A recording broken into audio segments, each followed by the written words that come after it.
Have you ever wondered why so many dictators sound the same?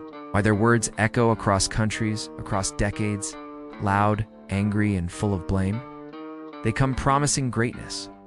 But behind the slogans, beneath the power suits, lies something much darker. Today, we will uncover the psychology behind dictators. What they do, how they think, and why their minds may not be so different from one modern-day figure you already know, Donald J. Trump. Throughout history, authoritarian leaders have followed an eerily similar script. They repeat slogans. They demonize enemies. They twist the truth until the lie becomes louder than the facts.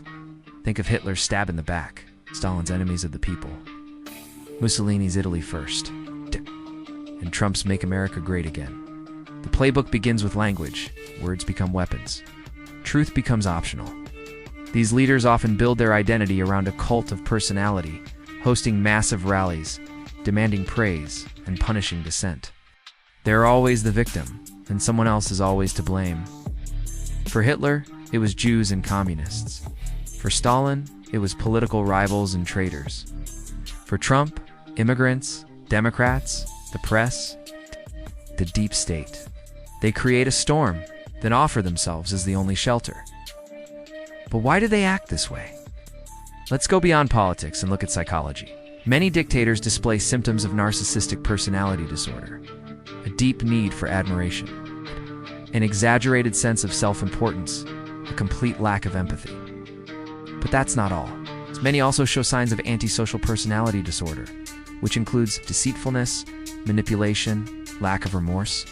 Some, like Stalin, exhibited extreme paranoia. So much so, he ordered purges of his own allies. Psychologist Theodor Adorno described what he called the authoritarian personality: rigid, aggressive, and submissive to power. It is not just about mental illness.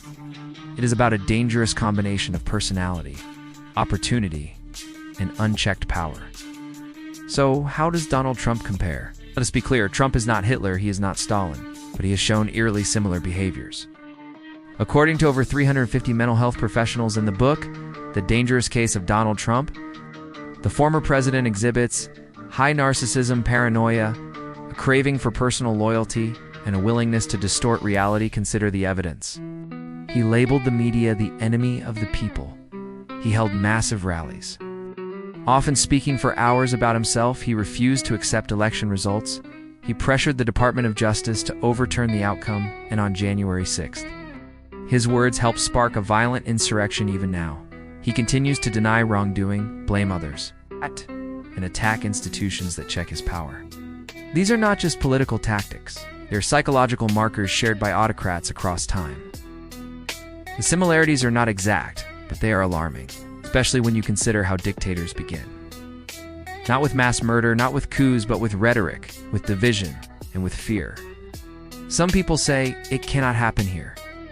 But history tells us, it often begins where no one expects it, in a democracy. With a man who calls himself a savior, a man who says, only I can fix it. That was Trump in 2016, and that was Hitler in 1932.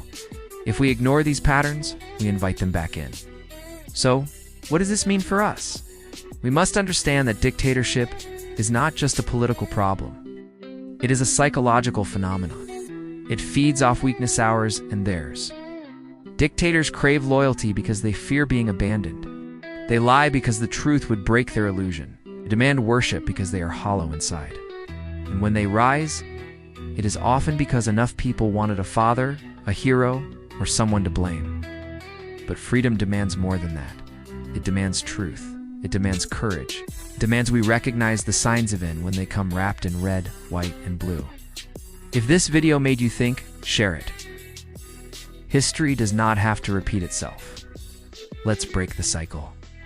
Let's protect democracy not just from enemies abroad, but from the dark minds within.